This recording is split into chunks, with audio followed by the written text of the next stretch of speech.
Hi guys, welcome to SRP Study Point. Today we are going to discuss about class 7 science chapter 3 about heat. Chapter का नाम है heat. इसके बारे में हम बताने जा रहे हैं और सबसे इम्पोर्टेंट बात ये है कि जो चैप्टर के इन में क्वेश्चन आंसर दिए गए हैं तो पहले उसको लिख पाएंगे, फिर उसके बाद और डिटेल में एक्सप्लेनेशन आपको देंगे। तो here short answer type question है जिसमें आपको क्वेश्चन नंबर 1 जो आपकी बुक में दिया गया है प्राची इन डेप्थ में, name the 3 temperature scale. 3 temperature scales क्या है उसके बारे में आपको बताना है। फिर right the relationship between them, और उनमें क्या रिलेशनशिप है। तो the 3 temperature scales, the 3 temperature scales क्या हैं आर सेल्सियस स्केल जिसमें हम डिग्री सेल्सियस में उसको टेम्परेचर को मेजर करते हैं। सेकेंड है फ़ारेनहाइट स्केल जिसमें हम वैल्यू को फ़ारेनहाइट में मेजर करते हैं। एंड केल्विन स्केल जो वैल्यू को केल्विन में डिनोट करते हैं। तो अब रिलेशनशिप बिटवीन देम, इन सभी सेल्सियस में फ़ारेनहाइट और केल्विन में क्या रिलेशन है। तो degree Celsius upon 100 equal to degree Fahrenheit -32 upon 180 equal to के -273 अपॉन 100। तो ये क्वेश्चन फर्स्ट का आपका आंसर रहा। अब सेकंड क्या है, mention 2 uses of conductor of heat. जो हीट है उसका 2 यूज आपको बताना है कि हीट किस में गुड कंडक्टर होती है, किस में बैड कंडक्टर होती है, तो उसका हम यूज कहाँ करते हैं। तो इसमें है आपका good conductors are use to make cooking utensil. जैसे भोजन बनाने के लिए जिन बर्तन का यूज किया जाता है वो कुकिंग यूटेंसिल होते हैं। तो जिसके कारण खाना जल्दी पक जाता है, यानी ये क्या है गुड कंडक्टर ऑफ हीट है। फिर इसके बाद poor conductor are use to make handles, और जो पुअर कंडक्टर होते हैं जैसे कुकर के हैंडल को किससे बनाया जाता है, प्लास्टिक से बनाया जाता है, तो वो पुअर कंडक्टर है जिसके कारण हीट ट्रांसफर नहीं होती। And body of the heating and electric equipment, जो इलेक्ट्रिक इक्विपमेंट बनाए जाते हैं वो भी किसके होते हैं, वाइट कंडक्टर ऑफ हीट होते हैं, जिसके कारण उसमें वो जैसे स्विच ऑन हम करते हैं तो जो उसकी बटन होती है वो हीट नहीं होती, क्यों, क्योंकि वह वाइट कंडक्टर ऑफ हीट है। तो next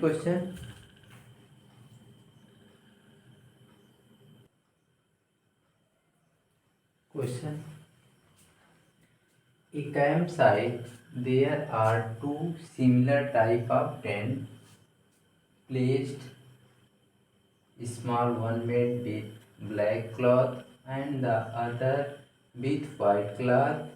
Which one will you prefer for resting? कहा जा रहा है कि फिर आपको आंसर देना है। कहा जा रहा है कि एक क्लॉथ है, टेंट किसी पर्टिकुलर प्लेस पे 2 टेंट लगे हुए हैं जिसमें एक वाइट क्लॉथ है, वाइट कपड़ा लगा हुआ है और दूसरे में ब्लैक। तो कह रहा है कि बहुत हॉट समर का समय है, गर्मी का समय है, तो आप किस टेंट में रुकना प्रीफर करेंगे। तो इसका आंसर आपको देना है। तो किस में हम रुकना पसंद करेंगे, जो वाइट टेंट होता है ये हीट को क्या करेगा, रिफ्लेक्ट कर देगा, यानी जो रेडिएशन उस पर आएगी उसको रिफ्लेक्ट कर देगा, जिससे उसके अंदर का जो टेम्परेचर होगा वो कम होगा। लेकिन जो ब्लैक क्लॉथ होता है ये गुड एब्जॉर्बर ऑफ हीट होता है, यानी ये हीट को बहुत ही तेज़ी से एब्जॉर्ब कर लेता है, जिसके कारण अंदर का एरिया बहुत गर्म हो जाता है। तो इसलिए हम क्या करते हैं, किसको प्रीफर करेंगे, वाइट को। तो in a hot summer afternoon the tent made up of white cloth. कह रहा है कि जो आफ्टरनून मतलब दोपहर की बात, यानी बहुत गर्मी फील होती है, तो वही कह रहा है will be preferred as white coloured is bad. Observer and good reflector of heat. जो वाइट कलर होता है ये गुड क्या है, रिफ्लेक्टर होता है, और जो गुड रिफ्लेक्टर होता है और बैड कंडक्टर ऑफ हीट होता है। फिर नेक्स्ट क्वेश्चन है question number 4, why does a shiny T pot stay hotter than a dull brown T pot.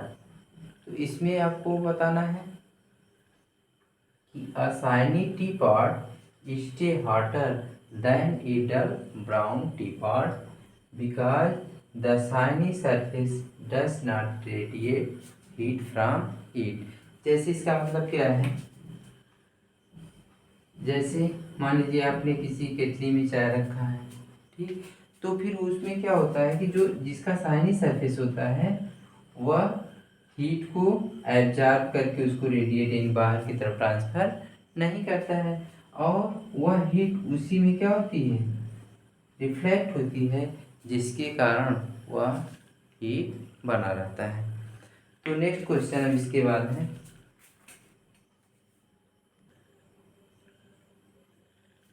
Next question, why are handle of cooking utensil made of insulator. जो handle होते हैं cooking utensil means जैसे cooker हो गया या कुछ fry हम करते हैं तो उसके जो हैंडल में प्लास्टिक लगा होता है, तो वही कह रहा है, या कुछ ऐसा लगा होता है जैसे ऊड लगा दिया जाता है, जैसे तवा है उसमें ऊड लगा दिया जाता है, तो क्या है आपका, वो वाइट कंडक्टर है या इंसुलेटर का काम करता है। तो वही कह रहा है कि उसको क्यों लगाया जाता है। तो यहाँ पे हैंडल ऑफ कुकिंग, आंसर होगा handle of cooking utensil are made up of insulator. वो इंसुलेटर का बना होता है because it has heat resistant properties, क्योंकि इसके पास हीट को रोकने की प्रॉपर्टी पाई जाती, कैपेसिटी होती है, जिसके कारण इंसुलेटर का यूज किया जाता है। इसके बाद नाम क्वेश्चन है define conduction, what are the condition for the conduction of heat. जो हीट के कंडक्शन की प्रॉपर्टी है, क्वालिटी है, उसके बारे में आपको बताना है। तो कंडक्शन ऑफ हीट, इसका मतलब क्या होता है, जो हीट का कंडक्शन होता है एक इसमें होता है सॉलिड में, और जो सॉलिड के पार्टिकल होते हैं एक दूसरे से सटे होते हैं, जिसके कारण हीट एक से दूसरे में इजी वे में ट्रांसफ़र होती है, इसी को कंडक्शन कहा जाता है। तो देखिए क्वेश्चन था आपका, तो उसका आंसर है transfer of heat from the hotter end to the colder end. यानी जो हीट होती है हॉट एंड से कोल्ड इन की तरफ ट्रांसफ़र होती है, from the particle to particle without their movement. यानी इसमें जो सॉलिड के पार्टिकल होते हैं अपने स्थान से मूव नहीं करते हैं। तो इस तरह से जो हीट ट्रांसफ़र होती है उसको क्या कहते हैं, कंडक्शन कहते हैं। फिर इसकी कंडीशन क्या है, तो वही कंडीशन में बताया है the necessary condition for the conduction process is that object should be in contact with each other. इसमें जो ऑब्जेक्ट हैं, जैसे सॉलिड के पार्टिकल क्या होते हैं, एक दूसरे से पास पास होते हैं, एक दूसरे से पास पास होते हैं। जैसे ये पार्टिकल अगर हीट हुआ तो इस पार्टिकल से हीट इसमें ट्रांसफ़र होगी, इससे इसमें ट्रांसफ़र होगी, इसमें इसमें ट्रांसफ़र, इस तरह से एक दूसरे से ट्रांसफ़र होते होते पूरा ऑब्जेक्ट हीट हो जाता है। लेकिन वाटर के केस में ऐसा नहीं होता, इसमें कन्वेक्शन होता है। जैसे एक पार्टिकल हीट हुआ तो ये अपर सरफेस पे जाएगा, इसके साइड वाला उसका प्लेस ले लेगा, इसको कन्वेक्शन कहते हैं। लेकिन कंडक्शन के केस में ये कंडीशन है कि पार्टिकल क्या करते हैं, एक दूसरे से कांटेक्ट में रहते हैं, ठीक है, जैसे एक दूसरे से सटे रहते हैं। फिर इसके बाद नेक्स्ट क्वेश्चन है what are conductor and insulator of heat. Heat का कंडक्टर क्या होता है और इंसुलेटर क्या होता है। Give two example of each, इसका हमें एग्जाम्पल देना। तो जिसमें हीट ट्रांसफर होती है पार्टिकल टू पार्टिकल उसे कंडक्टर कहते हैं, और जिसमें हीट ट्रांसफर नहीं होती उसको इंसुलेटर कहते हैं। इसको आप डिफाइन कर दीजिए। The material which allow heat to flow through them easily are called conductor of heat. Example जैसे गोल्ड हो गया, 2 एग्जाम्पल आपको देना है, 2 एग्जाम्पल कोई राइट कर सकते हैं। जो मेटल होते हैं वो गुड कंडक्टर होते हैं। तो गोल्ड हो गया, सिल्वर हो गया, कॉपर हो गया, आयरन हो गया, तो ये सब क्या है आपके कंडक्टर के एग्जाम्पल। फिर इसके बाद क्या है, material which are not conductor of heat and electricity, जिसमें ना तो हीट ट्रांसफर होती है ना इलेक्ट्रिसिटी पास होती है, that's are insulator are called insulator. जैसे प्लास्टिक हो गया, एयर हो गया, रबर हो गया, तो ये सब क्या है इंसुलेटर है।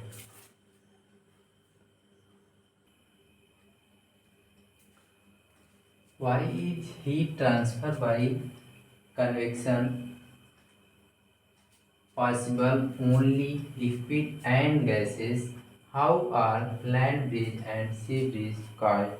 लैंड ब्रिज और सी ब्रिज का कारण क्या है? तो आपको पता होना चाहिए कन्वेक्शन किस में होता है, लिक्विड और गैस में होता है। क्यों? क्योंकि actual moment of the particle, जो पार्टिकल्स होते हैं उसके मालिक्यूल्स होते हैं, उसके एटम्स होते हैं, उनमें मोमेंट होता है, जिसके कारण जैसा कि हमने बताया कि जो वाटर के मालिक्यूल, सपोज दैट ये क्या है वाटर के मालिक्यूल है, ठीक। जब इसको टेम्परेचर दिया जाता है तो ये मालिक्यूल जब हीट होगा तो ये अप जाएगा, फिर इसके प्लेस पे दूसरा इस साइड से वहाँ पे आएगा, जब वो हीट होगा तो अप आएगा। तो इस तरह से इसके जो पार्टिकल होते हैं उसमें मोमेंट होता है। इसी तरह से गैस के मालिक्यूल होते हैं। तो इसका आंसर होगा convection is a type of heat transfer that can only happen in liquid and gases. जो लिक्विड और गैस में होता है, क्यों होता है? Due to movement of particle, particle के मूवमेंट के कारण ऐसा होता है।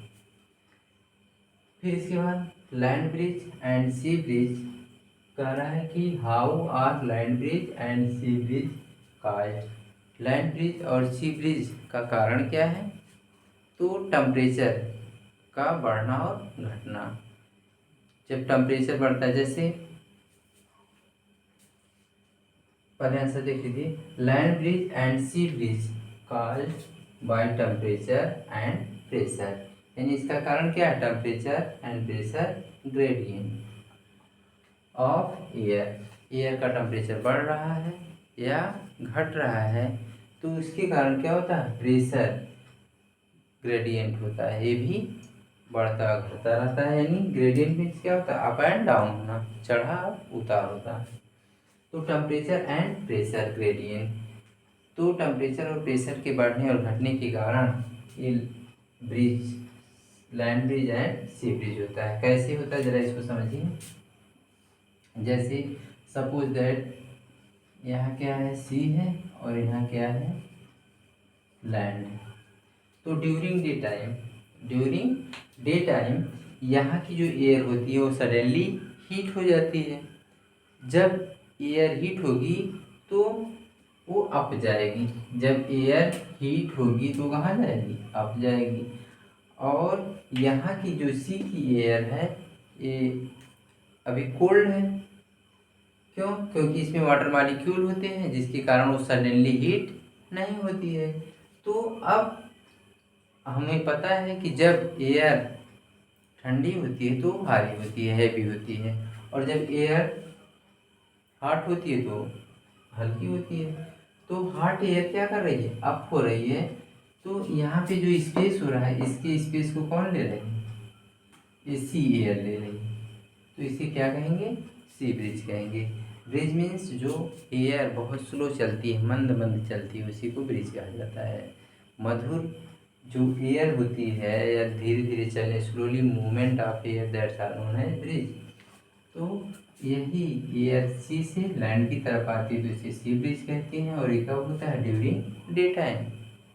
और एट नाइट अब यहाँ का टेम्परेचर तेज़ी से फॉल हो जाता है, नाइट के समय क्या होता है, लैंड का टेम्परेचर तेजी से फॉल हो जाता है, जिसके कारण एयर क्या होती है, नीचे की तरफ आती है। और ये डे के समय धीरे धीरे जब काफ़ी समय हो जाता है तो ये टेम्परेचर क्या होता है, एयर गर्म हो जाती है और ये एयर अप हो रही है। तो अब इधर से एयर का मूवमेंट किधर हो जाएगा, लैंड से सी की तरफ होता है। कब होता है, ड्यूरिंग नाइट होता है। तो इस तरह से लैंड ब्रिज और सी ब्रिज टेम्परेचर के अप एंड डाउन होने के कारण बनते हैं, होते हैं। फिर इसके बाद क्वेश्चन है डिफाइन रेडिएशन। रेडिएशन क्या है एंड रेडिएंट हीट क्या है, इसके बारे में डिफाइन करना है। So by a simple experiment that black bodies are good heat absorber than white bodies, यानी रेडिएशन को डिफाइन करना है, रेडिएंट क्या है। फिर हमें शो करना है कि जो ब्लैक बॉडी होती है उसमें हीट का मूवमेंट तेज़ी से होता है और तेज़ी से हीट को एब्जॉर्ब करती है, और वाइट बॉडी क्या करती है, रिफ्लेक्ट करती है। तो इसी के बारे में हमें एक्सपेरिमेंट में बता। Answer, direct transfer of heat from hot body to a cold body without any medium is called radiant heat. इसे क्या कहते हैं, रेडिएंट हीट। मतलब जो रेडिएशन होता है इसमें किसी मीडियम की ज़रूरत नहीं होती है। वैक्यूम में भी हीट इजी वे में ट्रांसफ़र होती है। तो the process transfer of radiant heat is known as radiation. इसी प्रोसेस को क्या कहा जाता है, रेडिएशन कहा जाता है। और इसमें एक्टिविटी में दिया गया है कि जो ब्लैक ऑब्जेक्ट होते हैं वो जल्दी हीट होते हैं रादर देन वाइट ऑब्जेक्ट के। तो ये एक्टिविटी है आपके बुक में, पेज नंबर 54 पे है, तो आप उसको वहाँ से राइट कर लेंगे। इसमें इस तरह से दिया गया है, एक ब्लैक पार्ट है और एक क्या है, वाइट। ब्लैक वाइट, और दोनों को इसमें एक स्टैंड के द्वारा थर्मामीटर लगा दिया गया और इसमें भी थर्मामीटर लगा दिया गया स्टैंड के द्वारा, और दोनों को धूप में रख दिया गया है। तो देखा जाता है कि जो ऑब्जेक्ट ब्लैक है वो तेज़ी से उसका जो थर्मामीटर का मरकरी है, पारा, वो तेज़ी से आगे बढ़ता है। तो इससे प्रूफ होता है कि जो ब्लैक ऑब्जेक्ट है वह तेज़ी से हीट को एब्जॉर्ब करता है। या उसको दोनों को इक्वल फ्लेम पे गर्म करते हैं तब भी देखते हैं कि जो ब्लैक वाला तेज़ी से हीट होता है। तो इससे प्रूफ हो जाता है कि जो ब्लैक ऑब्जेक्ट है वो गुड एब्जॉर्बर ऑफ हीट होता है, वो हीट को तेज़ी से एब्जॉर्ब करता है। नेक्स्ट क्वेश्चन है, mention the precaution to be taken while reading a thermometer to measure temperature. यानी क्या प्रिकॉशन है कि जब हम थर्मामीटर का यूज करते हैं तो क्या सावधानी बरतनी चाहिए, उसी के बारे में है। तो पहले तो हम क्या इंश्योर कर लें कि उसका जो पॉइंट है वो 35 के बिलो होना चाहिए, क्योंकि ह्यूमन का जो बॉडी टेम्परेचर होता है वो 37 डिग्री सेल्सियस होता है। तो उससे अगर बिलो रहेगा तो हमें मेजर करने में आसानी होगी। Ensure that mercury level below 35 degree Celsius, read the thermometer keeping the level of the mercury along the line. और वो किस में हो, एलॉन्ग लाइन होना चाहिए। जब हम रीडिंग करें तो वो किस लाइन के सीध में है तो वहाँ पे उसको हम बताएंगे। फिर कह रहा है, do not hold the temperature bulb जब while reading the handle with care. while reading and handle with care, जब हम उसकी रीडिंग को देखते हैं तो वहाँ पे जो शाइनिंग शो करता है, जो बल्ब, उसे बल्ब कहा जाता है, तो वो मेटल का होता है, उसको हमें टच नहीं करना चाहिए। अगर उसको हम टच कर देते हैं तो टेम्परेचर एग्जैक्ट नहीं आएगा। फिर कह रहा है कि it hit a hard object it will be break. अगर जैसे होता है ना, पहले उसको थोड़ा सा झटका दिया जाता है ताकि मरकरी का लेवल नीचे आ जाए, तो अगर वो हार्ड ऑब्जेक्ट से टच हो जाता है तो क्या करेगा, ब्रेक कर जाएगा। तो इस तरह से ओवरऑल आपका ये शार्ट क्वेश्चन आंसर और लॉन्ग क्वेश्चन आंसर समाप्त हुआ, और आप इसको राइट कर लीजिएगा। फिर इसको रिवाइज कर डालिए, पढ़ डालिएगा, लर्न कर डालिएगा। ठीक, thank you for watching this video.